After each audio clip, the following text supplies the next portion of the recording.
Je suis Anne-Laure Delaunay, j'ai 41 ans et je suis la maman de Maëlle, qui est notre petite guerrière, qui a 6 ans et demi, et de Joanne, qui a 3 ans. Alors Maëlle a été diagnostiquée en février 2021. Maëlle a été très fatiguée au début de l'année 2021. Donc on pensait qu'elle avait une mononucléose, donc on cherchait ça, prise de sang. Et puis tout à coup, il y a eu un strabisme convergent très franc qui est apparu.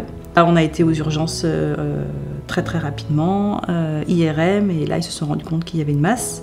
Donc transfert à Necker, opération dans la nuit, et 3 jours plus tard, opération de 10 heures pour enlever la tumeur. Voilà, et puis ensuite on a enchaîné sur tous les traitements de chimiothérapie pour soigner Maëlle. La chance qu'on a eue dans notre parcours, c'est que la tumeur était connue. C'est-à-dire qu'il y avait des traitements et que les chances de rémission et de guérison étaient très élevées. Fin octobre 2021, Maëlle déclarée en rémission complète. Voilà, donc tous les traitements s'arrêtent, on rentre à la maison. Puis après, on passe dans une autre phase. Aujourd'hui, on est dans la phase de rémission, donc c'est une très bonne nouvelle, mais qui est aussi une autre phase. Après la violence des traitements, il y a la reconstruction de la rémission. Alors Imagine for Margot, d'abord, son rôle premier, c'est vraiment aider le financement de la recherche. Je pense que ça, c'est la priorité absolue.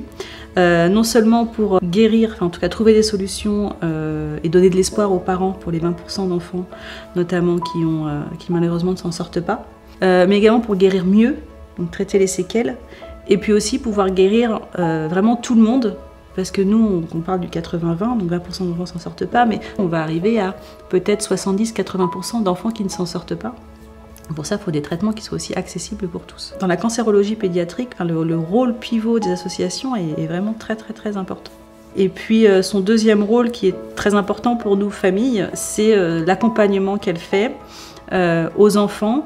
Alors évidemment, il y a à l'hôpital et pendant les traitements, mais aussi après, puisqu'il y a toujours une continuité et on continue toujours à avoir un suivi par l'association, même quand on n'est plus forcément en traitement ou à l'hôpital.